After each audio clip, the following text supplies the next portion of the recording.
Hey, better turn this down. This is a birthday slash, I guess, 1 year anniversary video for Maggie. And, oh, by the way, my name is Nate. My top musical story, I would think, it starts in 2009. Um, it's kind of a series of moments, but it has to do with one particular band. Uh, in November 2009, I had gone to Austin, Texas to a festival, and a band called the Street Dogs were playing. Now, was pretty familiar with a band called the Dropkick Murphys. They're a Boston punk band. They're really popular up in the Northeast, and they've really kind of made a name for themselves in the punk community worldwide by now.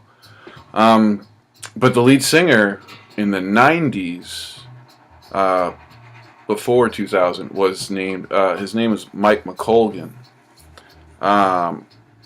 After, I think around 98 or 99, he left, or a little bit after that, and he became a firefighter, like a couple of his family members in Boston. And he did that for a couple of years. And then he formed a band called the Street Dogs.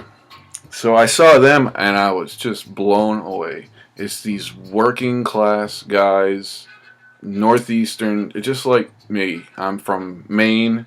I kind of have the working class mentality. I just something about it anyway. So a month later, they come to Atlanta, and I go up to Atlanta, and I see their show, and it's in a small venue. It's the Masquerade in Atlanta. Whoever's watching this from Atlanta. And before the show, I talked to them, and I'd said, "Oh yeah, I saw you guys about a month ago in Austin, and you were great." And yada yada yada. And they put on a killer show. So the next year, in 2010, and about in June, my brother passed away, and it was a suicide. Yeah, he took his own life. He had a wife who was expecting. And he died, and we lost him. But the Street Dogs music really, and I haven't seen my nieces in years. But anyway, but the Street Dogs music has really gotten me through this, and I got a chance to tell Mike, the lead singer, that in November of 2010. That was a year after I first saw him. And they put on another great show. Amazing. And they played a couple of songs that were really touching.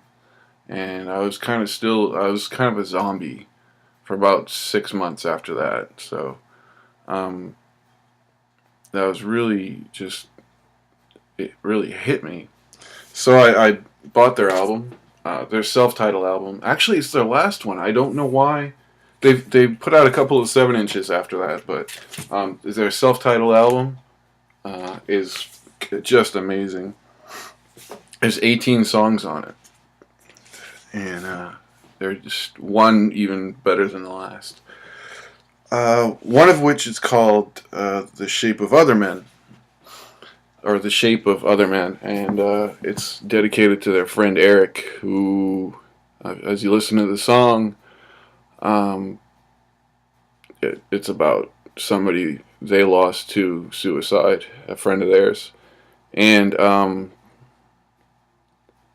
the end of the song, it's become my personal, I guess, the theme of my own life. Can't change the world. I know that, but I can change mine, and I've taken that and I've become that. It's become the motto of my own life because I've been through a lot of shit, and I've pulled through. Come peaks and valleys. That's life. But a year later, I was able to go and see them. Or was that two? No, it was 2 years later. I think it was 2012, 2013 or 2000. I don't know. The years kind of blend together. 2012, I think. They came back and I got to talk to Mike before the show, and I said, you know what? Shape of Other Men was an amazing, amazing song, and it meant a lot to me. I lost my brother, all that stuff. And he was like, wow, yeah, it was about our friend Eric, Johnny Rio, who's the guitarist in the band. That was his really, really good friend, but they were all friends with him.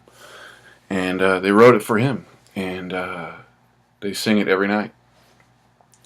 But I just let him know. There was like this connection it's like I never had before. I mean, I listen to a lot of music, but I never had the connection that I had with that one song.